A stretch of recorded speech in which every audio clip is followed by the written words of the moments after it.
incredible place. Is it always this busy in Athens? It is. This is most exciting time to be living in Greece. Wait. We are at the center of great civilization.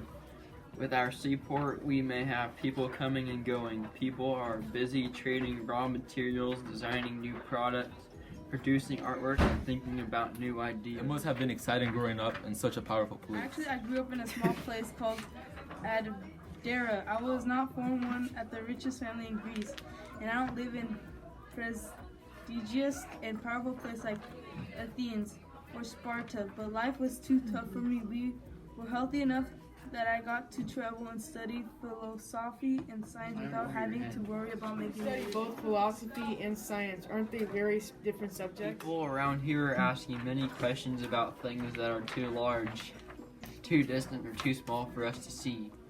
In Greece, we are only just starting to do experiments to find out things about natural world. So instead, we come up with ideas by thinking about what we already know.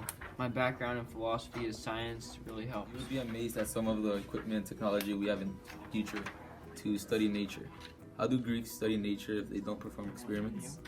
Models to help us understand our ideas even when we don't not have any way to test them. Give us an example. I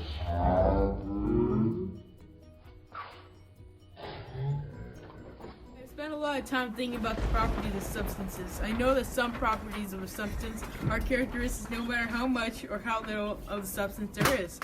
For example, alcohol always smells funny, iron always rusts, and lead is much denser than air, even when there is only a little of each substance. I have been thinking about what would happen if I kept splitting a sample of substance with a sharp knife and a steady hand. I figure a sample could be split many times. Tried it? I have tried it with big samples of substances, and I see no reason why splitting could not continue beyond that way, which could be done by hand.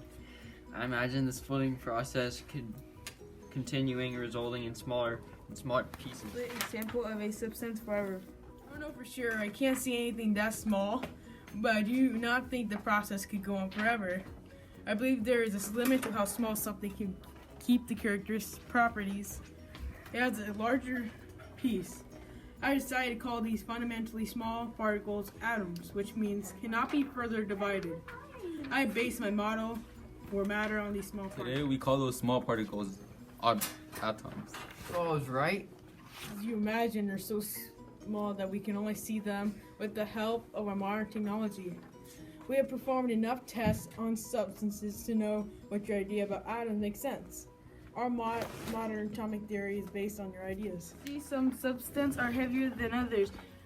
Even in a very small amount, substances differ from each other in many additional ways, such as color, hardness, melting point, and freezing point. I have always thought that the particles that make up these substances, or what you call atoms, must be unique in some ways to account for these characteristic differences.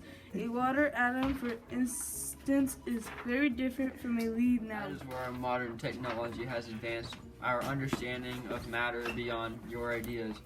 We now know that there are fewer than actually 100 occurring elements. The smallest particle of an element is an atom of that element. So you can have an atom of lead, but you can't have an atom of water.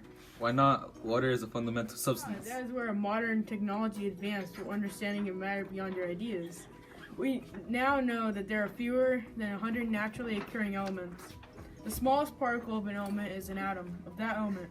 So you can have an atom of lead, but you can't have an atom of water. My ideas still work for water, but I must think of fundamental particles of water as molecule rather than an atom. Water molecule is unique. When you get many of them together, you have enough water to observe water as many observed characteristic properties. A drop of water has the same characteristic properties as a liter of water in a bathtub I full of told water. you that.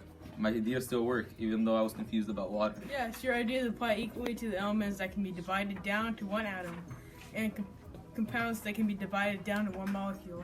We all call these materials pure substances. Pure substances are different from mixtures, which are physical combinations of substances.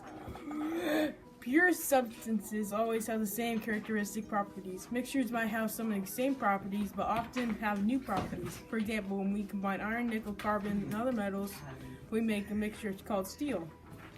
The mixture is harder than any of the pure substances. I had to learn that my ideas and models have had lasting influence on science. Not only that but your name is still important to modern Greek people. They have named a Madrid University an important nuclear research facility after you. They even put you on either 100 Brachman bank. Only Aristotle and his teacher Plato would be famous. It just shows you what a simple man from a small town can do.